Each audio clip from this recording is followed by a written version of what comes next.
Столица, город Якутск – это старейший город Дальнего Востока с самыми суровыми погодными условиями на планете. И лучший город на вечной мерзлоте, по мнению не только его мэра, но и президента страны, как выяснилось.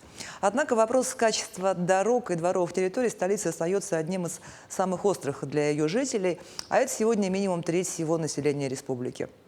О текущей работе, которая идет, которую невозможно не заметить вооруженным глазом, о планах поговорим с главой города Евгением Григорьевым. Евгений Николаевич, добрый вечер. Добрый вечер.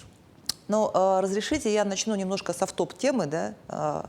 Понятно, что сегодня наш эфир будет посвящен ремонту дорог, благоустройству дворов. Но начало августа у нас знаменовалось такой утратой, да, большой для всей республики. У нас все эфиры были посвящены памяти первого президента Михаила Ефимовича Николаева. И очень многие зрители задают вопросы и ставят вопросы о том, чтобы чуть ли не переименовать проспект Ленина. Вот какие-то есть у окружной администрации планы по увековечиванию памяти первого президента? Спасибо за вопрос. Действительно, для всех, для нас утрата огромная произошла в связи с кончиной Михаила Ефимовича Николаева. Михаил Ефимович Николаев в жизни каждого якутянина отразилась его работой, своими решениями. Поэтому, я думаю, мы совместно с правительством республики, с главой республики в рамках организации рабочей группы по увековечиванию имени Михаила Ефимовича достойное место найдем для увековечивания. Это, возможно, будет улица, какие-то объекты минимум, памятники. Все это будет сделано комплексно. Мы сделаем это совместно с правительством республики в рамках рабочей комиссии, поэтому пока не готов единолично принимать решения, мы это все сделаем, совещаясь все вместе, с общественностью вместе, потому что масштаб личности Михаила Ефимовича очень... Нет такого второго человека в современной истории Новой Якутии. Мы работаем в прямом эфире. Задать вопрос можно, позвонив в студию по номеру 8 41 12 42 14 39 или отправить сообщение в Телеграм на номер 8 914 235 0502. Также вы можете задать вопрос через наше мобильное приложение. Если вы его еще не скачали, сканируйте QR-код, который видите на экране, и задавайте вопрос в всплывающем окне. Ну, теперь давайте к теме реконструкции дорог. Самая долгожданная, самая долго идущая реконструкция – это, конечно, проспект Ленина. Вот по плану должны завершить, вроде бы в этом году. К какому времени, когда? Контрактные сроки окончания работ – это конец октября 2023 года. По ходу исполнения работ мы ориентируемся к началу сентября, завершить полностью асфальтирование и все работы по основной дороге и запустить автомобильное движение по всему проспекту Ленина. То есть площадь Орджоникидзе тоже будет открыта? Да. Далее мы будем вести работы по объектам благоустройства. Это, значит, обустройство озеленения, установка малых архитектурных форм, теплых остановок, остановочных павильонов, ну и так дальше. Эти виды работ будут проходить до конца октября. В октябре мы завершим все контрактные работы и завершим реконструкцию проспекта Ленина. Мне говорят, что у нас есть первый звонок. Алло, здравствуйте, вы в эфире. Алло, здравствуйте. Здравствуйте, задавайте ваш вопрос. Ага, меня зовут Айталина. У меня такой вопрос. Почему в нашем городе Якутске нет скейт-парков? То есть, получается, у меня есть ребенок, подросток, 12 лет, и у него есть друзья. Они катаются на самокатах, им просто негде кататься. Про скейт-парки вопрос. Почему в Якутске нет скейт-парков? Действительно, сегодня вопрос организации досуга молодежи – это один из ключевых вопросов, который мы ставим в приоритет. Значит, сегодня идет в городе Якутске строительство Центра будущих поколений. Это парк будущих поколений, который будет находиться на пустыре Белинского, Каландрашвили, Аюнского, Петровского. Значит, однако мы сегодня видим огромный потенциал в реализации таких вот пространств, как скейт-парки, далее на территории парка культуры и отдыха. Мы в этом году значит, провели большую работу в рамках разработки мастер-плана, подготовили отдельную концепцию по реконструкции всего Центрального парка, в том числе с вовлечением его в зимнее использование. В этом году у нас в парке откроется первый зимний аттракцион, это будет аэротруба, также детский комплекс. Плюс к этому мы ведем работу по заключению дальневосточной концессии в рамках реконструкции всего парка.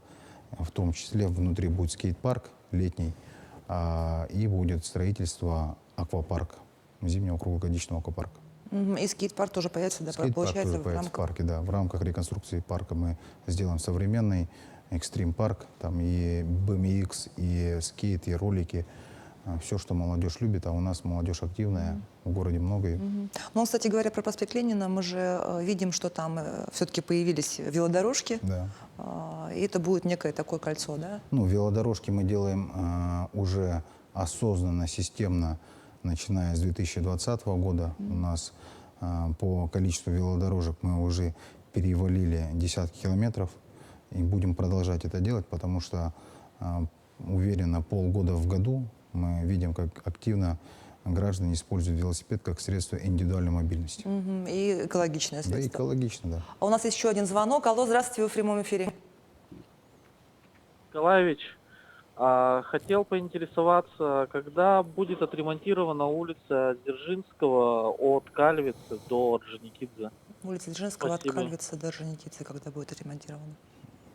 От Кальвицы до До Орджоникидзе. Орджоникидзе. Улица Дзержинского у нас планируется в рамках реконструкции по национальному проекту «Безопасные и качественные дороги». В плане дорожного ремонта мы ставим задачу к 2025 году провести ремонт на Дзержинского. Ну, вот раз мы начали с проспекта Ленина, да, давайте про площадь тоже, потому что когда все-таки памятник вернется на место и ремонт площади будет завершен. Ремонт площади Ленина начнется в этом году. Памятник Ленина будет завершен к октябрю месяцу, плановый срок. Значит, по площади Ленина, благодаря работе Айсена Сергеевича, нашей республике выделен специальный казначейский кредит. И наравне с площадью Ленина у нас будут проводиться работы по благоустройству озера Сайсара и благоустройству набережной Романа Михайловича Дмитриева. Это от улицы Хабарова до лодочной станции. Ну и это не единственная дорога, на которой проводится ремонт. По 50 лет Советской Армии одна из самых загруженных улиц. Вот правда ли, что там 4 полосы появятся? И когда это будет? Да, действительно, это так. Мы сегодня находимся в стадии разработки проектно-сметной документации, загружаемся в экспертизу, что у нас будет реализовано от улицы Кальвицы до улицы Бабушкина в 4-полосном исполнении, что позволит кратно увеличить пропускную способность этой улицы. Далее мы от улицы Бабушкина до Дунамского тракта будем вести работы по переводу из гидротехнического сооружения в уличную дорожную сеть, чтобы в дальнейшем тоже ее отреконструировать. Вообще задача стоит, чтобы у нас связать Намский тракт и дорогу Покровский тракт, получается, 4-полосной дорогой. Что будет сделано? Это Чернышевского, Хабарова, 50 лет Советской Армии, дальше Намский тракт. Это будет такая трасса. Да. И саму Бабушкина же тоже она в плане теперь стоит. Бабушкина в этом году заканчиваем, 2 года ее ремонтируем. Полностью тоже заменили все слабонесущие грунты, организовали водоотведение, пешеходные дорожки, освещение. Челюскина, Крыжановского. По сути дела, мы вот за эти 2 года основные артерии ГРЭСа закончили. В прошлом году мы сделали от Чеченко, улицы Труда, в этом году Крыжановского, Челюскина и Бабушкина. Дальше будем работать, 50 лет Советской Армии, как свяжем, транспортная доступность ГРЭСа повысится в разы. И мне говорят, что есть еще один звонок. Алло, здравствуйте, вы в эфире. Алло, здравствуйте. Задавайте ваш вопрос. Ага. Вот сейчас, да, во многих дворах после дождей скапливается вода, образуются лужи. Сейчас в этом году много ремонтируется дворов, и вот хотелось бы спросить, во всех ли ремонтируемых дворовых территориях устанавливаются водоотводные лотки? Вопрос по дворам. Скапливаются лужи часто во дворах, и во всех ли дворовых территориях, которые сейчас делаются, устанавливается водоотведение? Да, у нас действительно одна из самых сложных задач, которые мы должны реализовать в дорожном строительстве, в любых объектах плоскостного благоустройства, это водоотведение. К сожалению, исторически так сложилось, что сегодня уровень развития ливневой канализации в городе Якутске, он находится там, в районе 10% всех дорог имеет ливневки. Соответственно, к этим же ливневкам мы плоскостные водоотведения с дворов выводим. Как вообще работает система водоотведения? Вот берем любой двор с дворовой территории естественными уклонами, мы выводим либо на внутриквартальный проезд, либо сразу на дорогу. Соответственно, на дороге должна быть ливневка, чтобы эта вода уходила уже централизованно в горканал, либо в какие-либо накопители, либо к насосной станции. Вот. И, к сожалению, не во всех дворах это можно привязать к существующей ливневке, поэтому мы порой приходим к решениям, выкапываем испарители, то есть накопители воды, и вода потом накапливается там, и мы ее либо откачиваем помпами, АСМ-ками, либо она по проекту должна испаряться. Вот. Во всех дворовых территориях, которые мы подвергаем сейчас капитальному ремонту, мы учитываем те или иные решения. По результатам проведенных работ могут возникнуть вопросы, да, где там, после дождя какие-то просадки. Мы такие моменты все подвергаем обязательно исправлению в виде гарантийных обязательств, поскольку у нас в контракте сказано, что мы благоустраиваем дворовые территории и в проектом учитываем обязательно систему водоотведения. Поэтому это действительно сложная инженерная задача. Я считаю, что и сложнейшая, и самая важная задача в обеспечении инженерной безопасности нашего города – это как раз-таки реализация системы ливневой канализации. На территории города она необходима. И в рамках реализации мастер-плана у нас ключевая задача – это обустройство в городе системы ливневой канализации совокупно. То есть вода будет стекать в городской канал, да? Она должна Получается? не только в городской канал, она должна проходить через очистные сооружения и стекать в том числе в озера, стекать в каких-то местах даже в канализационные коллектора через очистные сооружения. Поэтому здесь сложная работа. Да, и предстоит причем нам этот вопрос стоит же десятилетиями. столетиями. Городу 400 лет, 500 километров дорог, 50 километров имеет лотки.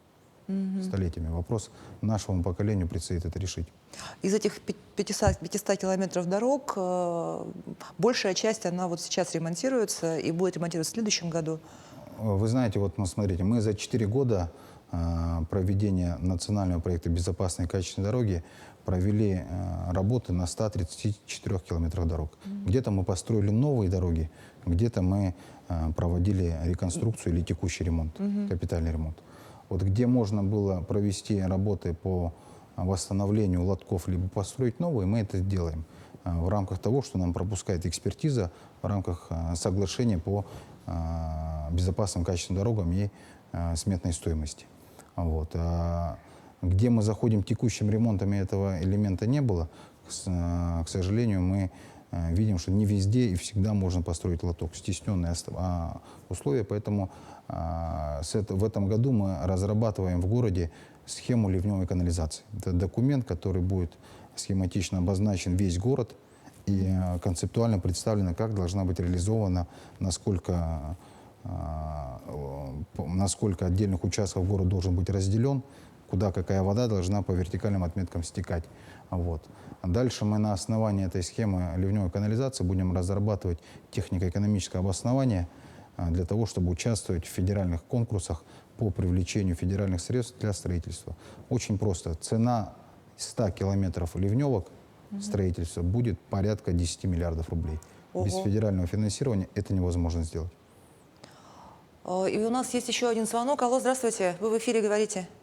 Алло, здравствуйте, Евгений Николаевич. У меня вот такой вопрос. Будут ли проводиться работы по благоустройству дворовой территории рядом с 23-й школой? Спасибо. Двор рядом с 23-й школой будут ли благоустраивать? Надо смотреть результаты голосования по программе формирования современной городской среды. Значит, все зависит от жителей. Если жители участвуют в голосовании, подают свои заявки, там рейтинговое голосование, и двор включается в программу. То есть, если вы хотите, чтобы ваш двор отремонтировали, голосуйте. Самое главное принимать активное участие. То есть, А где это голосование проходит? голосование проходит у нас на сайте, можно узнать в своей управе, территориальном органе. Мгм. И вот вопрос еще поступил в Телеграм. Когда будут ходить автобусы в исторический парк «Россия. Моя история»? В этом году, в сентябре, у нас запускается там 39-я школа, и до сентября месяца мы должны принять решение по запуску там автобуса. Мгм. То есть 9-я школа — это Школа «Прометей». вот Да. как раз когда она откроется? Она 1 сентября начинает работать. То есть 1 сентября в этом году дети пойдут в эту новую школу. Ну, вернемся к ремонту дорог. Да, есть такие дорожные объекты, ремонт которых было решено перенести на следующий год. Вот почему? В связи с чем? Вы знаете, у нас у любого проекта, сложного проекта, есть работа ведется согласно проекту организации строительства. Вот необходимо учитывать сезонность. Ряд работ по выносу инженерных сетей, замене грунта необходимо делать в зимний период времени. Поскольку у нас грунт замерзает, нету обвала, есть возможность не размораживать вечно мерзлые грунты. Вот, например, по проспекту Ленина мы в зимнее время снимали грунт, укладывали экструдированный пенополистирол и далее закапывали обратной засыпкой, чтобы сохранить вечную мерзлоту. То же самое мы делали на улице Бабушкина, на объездном шоссе. Это все требуется проведения в зимний период времени. Все обусловлено сложностью работ, результатами инженерных изысканий и предусматривается в разделе проекта организации строительства. Там указано, сколько месяцев идет работа и какие работы необходимо проводить в отрицательной температуре окружающей среды. Мгм. Ну и вот попутно говоря о ремонте дорог, нельзя не заговорить об озеленении, да, потому что ну, чаще всего люди либо возмущаются, что там деревья убирают, либо то есть вот эта работа, она тоже как-то системно идет. Вы знаете, здесь надо сказать следующее.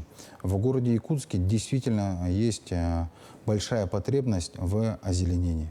Мы довольно короткое лето имеем, и в это лето нам очень хочется окружить себя зеленью. Это естественное желание любого человека, проживающего в городе.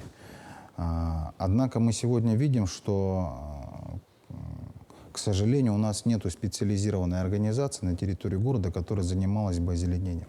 В советское время существовало предприятие «Зеленстрой» на территории нашего города. У него были свои лесопитомники, теплицы и, самое главное, квалифицированные кадры, которые знали, как делать и что делать, в какое время. В наших суровых климатических условиях организация высадки деревьев и их дальнейшее сопровождение, уход за ними – это тяжелый труд, требующий определенных знаний и компетенций.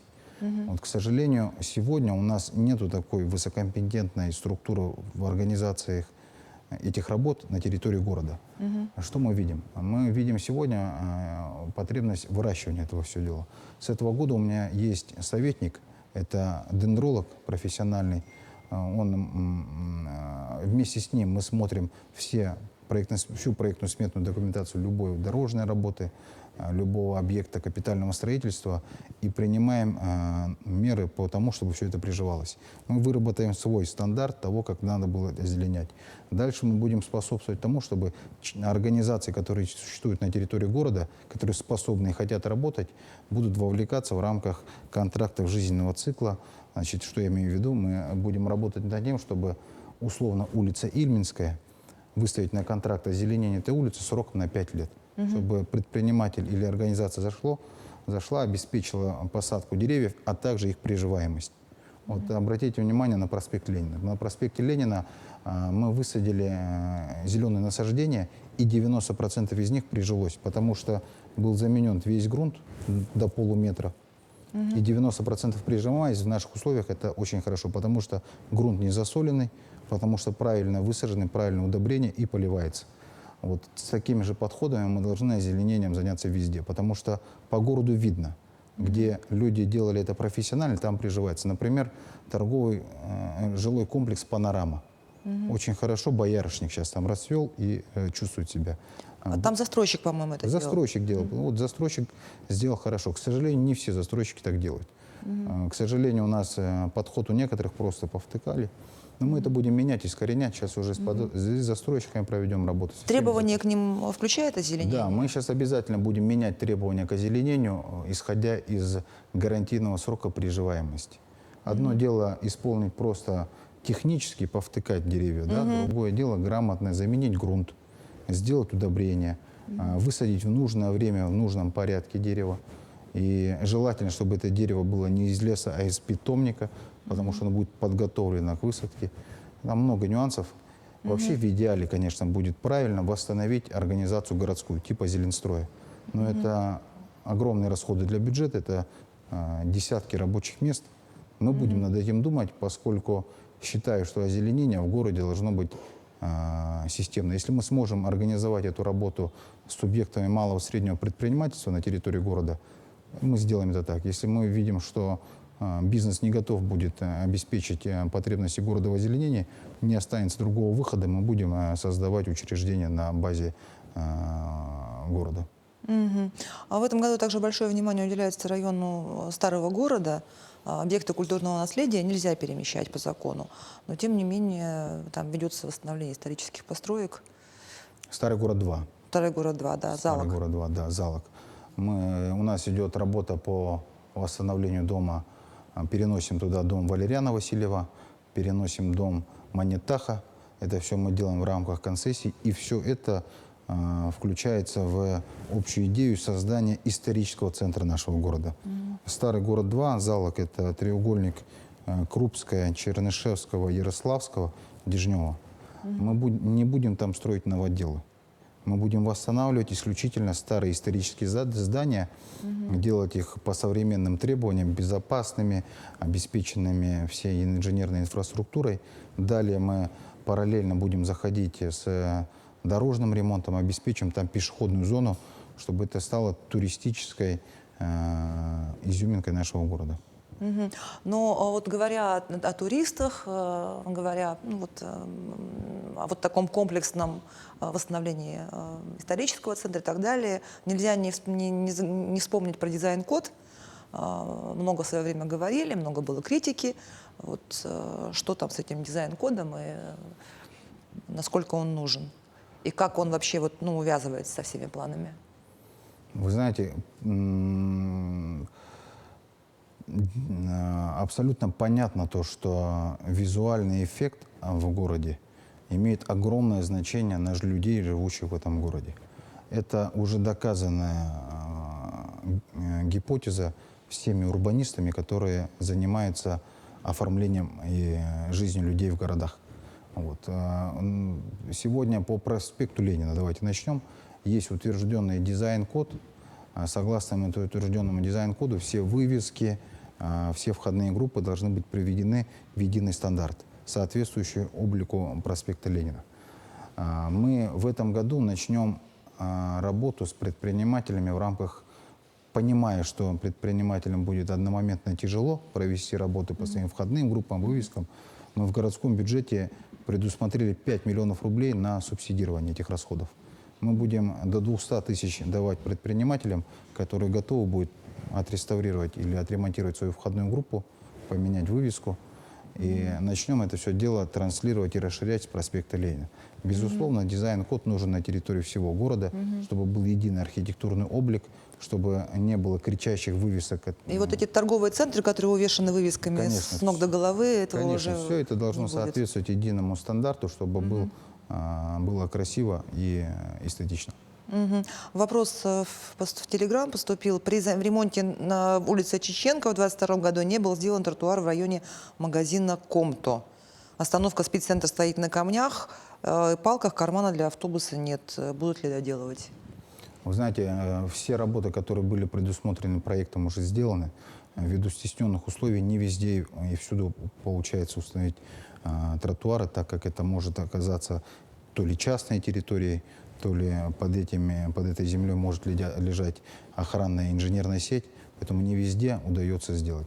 По Чеченко весь объем работ запланированный был завершен, поэтому нет. Мгм. В районе Старого города, вот вернемся к Старому городу, ведутся раскопки на территории Старой Бани. Вы там посещали даже Да. археологическую экспедицию. Вот расскажите, почему это нужно? Вы знаете, мы являемся жителями самого старого города на северо-востоке и дальнем востоке всей нашей страны. Форпостом освоения всего севера, Дальнего Востока, вплоть Вплоть до Аляски. Аляска тоже. Беринг пошел через нас. Вот. И историческую важность нашего города еще предстоит нам всем оценить, значит, пропустить это через себя и осознавать, в каком городе мы живем, его исторической значимости. Например, один из интересных фактов, который я люблю приводить людям, во времена строительства Санкт-Петербурга Петр I собрал каменщиков со всей империи, и был запрет на строительство каменного строительства в целом, по всей империи. Единственное здание, которому дано было добро построить из камня, оно находится в нашем городе. Петр I лично разрешил. Это Троицкий собор. В народе известен более как Чароит. Вот такой вот у нас город. Ну, да, там располагался в свое время Чарит. Сейчас это здание возвращается епархии. С епархии уже передают республике, чтобы дальше провести работы по реконструкции. Это вот изюминка нашего города с точки зрения исторической значимости. Мгм. Но вы также объезды дворовых территорий продолжаете в рамках контроля работ.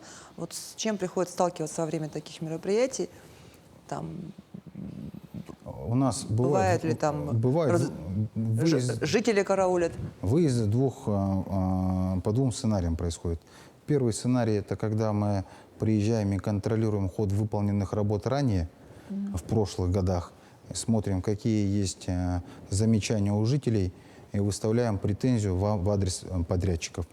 Это, как правило, гарантийные требования. Дополнительно с бюджета мы деньги не тратим. Поэтому все подрядчики, значит, несут ответственность в виде гарантийных обязательств в течение 3 лет после окончания работ. Это раз. Второе, мы ездим и обсуждаем проекты будущего капитального ремонта дворовых территорий. И там мы обязательно встречаемся с населением. И, как правило, сколько людей, столько мнений. Кому-то нужно больше парковочных мест, кому-то нужно больше озеленения, кому-то нужно больше детских площадок. И, как правило, наша задача заключается в том, чтобы найти общий компромисс, который устроит большинство жителей. Как показывает практика, всегда остаются люди, которые остаются очень довольны ремонтом, а также люди, которые недовольны. Поэтому это многоквартирный дом. И мы всегда подходим к демократическим принципам. Потому что одним нужна парковка, другим нужна детская площадка. Поэтому мы что делаем? Мы проводим протокольно, голосуем, и решением большинства принимаем решение либо в сторону парковки, либо в сторону детской площадки. Работаем для людей. А вот есть мнение, что в городе реконструируются и благоустраиваются только центральные улицы и дворы, а пригороды, периферии остаются без внимания. Но на самом деле это, конечно, не так. Мы идем по принципу охвата всей территории городской агломерации. Только по Мархе мы за время реализации безопасных качественных дорог отремонтировали 17 километров дорог Марха. Хатасы 15 километров дорог.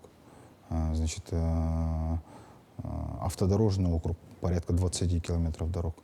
Ну, и так по каждому пригороду, если пройтись, то у жителей пригорода возникает впечатление, что мы практически все дороги центральные поменяли. Вот Кангаласы почти все дороги сделали, Маган, Алымова сделали, Кирова сделали, Хатасы практически все дороги заасфальтировали. Табага в этом году работаем, в Старой Табаге, в Новой Табаге тоже отработали. Наоборот, если посмотреть по процентному соотношению, во всех пригородах от количества дорог мы больше заасфальтировали, чем в городе. Потому что, к сожалению, там вообще сложная ситуация была до национального проекта. Ну и говоря о будущем, давайте поговорим о жилых кварталах. Да? Ну, сейчас, конечно, понятно, что город идет в сторону квартальной застройки, появляются тот же Прометей, тот же Звездный, есть проект квартала в Бridge-порту. Да. Вот, и не так давно вы заявили о планах строительства маневренного жилого фонда на территории 17-го квартала. Вот про это расскажите подробнее. Одной из самых сложных проблем на территории города остается это ветхое аварийное жилье. Одномоментно построить и переселить всех людей не получается. Однако возникают почти ежедневно ситуации, когда происходят какие-то экстраординарные случаи. Ну, пожар, например. Например, после чего людям, у которых нет иного жилого помещения, мы должны и предлагаем маневренный фонд. А в городе, к сожалению, на данный момент около 80 помещений маневренного фонда. Понимая то, что в городе 1159 многоквартирных деревянных домов, имеющих статус аварийных, признанных, мы понимаем, что количество этих случаев может возрастать. Поэтому было принято решение, что вместо здания для администрации мы будем строить маневренный фонд. Там же, где расчищали площадку под администрацию.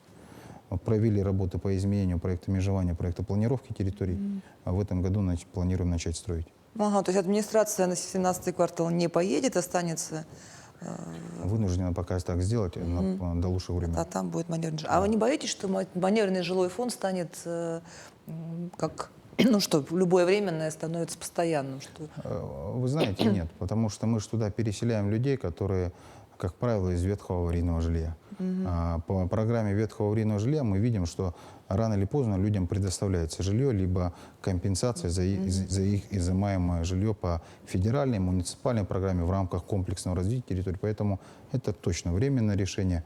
У нас постоянно идет, ну, скажем так, текучка в маневренном жилом фонде. Люди находятся временно до того момента, пока, значит, не будет решен их жилищный вопрос. Да, кстати, вот по этой программе переселения из аварийного жилья ведь тоже огромные выделяются средства, и ну, не секрет, что в Якутске самое большое количество аварийного жилья Да. по всей республике. Да. Там тоже огромные объемы ведь. Смотрите, у нас сегодня реализуется второй этап программы переселения.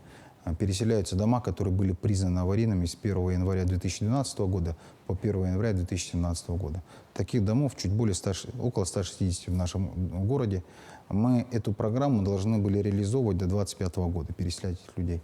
Однако благодаря проведенной совместной работе с правительством республики, благодаря передвижке лимитов, мы сдвинули сроки влево. Мы в этом году, в 2023 году, досрочно закончим программу переселения. Далее мы ведем сегодня работу с правительством Российской Федерации, значит, в целях того, чтобы обеспечить досрочную реализацию программы третьего этапа, то есть начать переселять дома после 2017 года, признанные аварийными. Надеюсь, что эта работа у нас начнется с 2024 года в таких же темпах. Ну и мы к 1932 году поставлена задача, мы себе ставим задачу к 400-летию нашего города остаться без деревянных аварийных домов. Это колоссальная работа, требующая командной, сконцентрированной, детальной работы, адресной.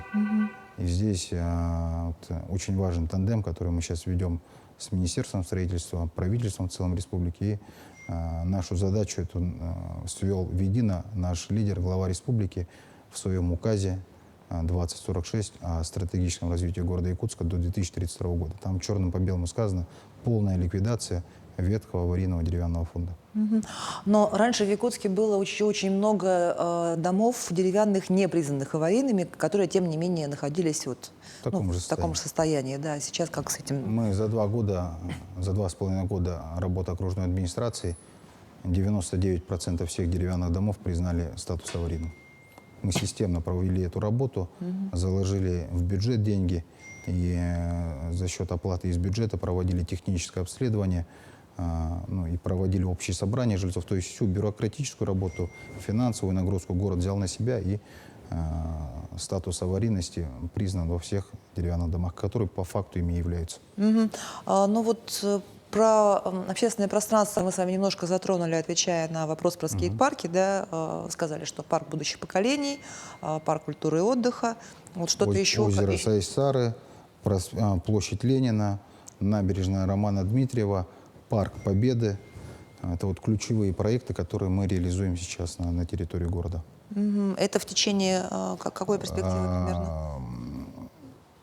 Парк культуры и отдыха, срок окончания мы видим 26 год.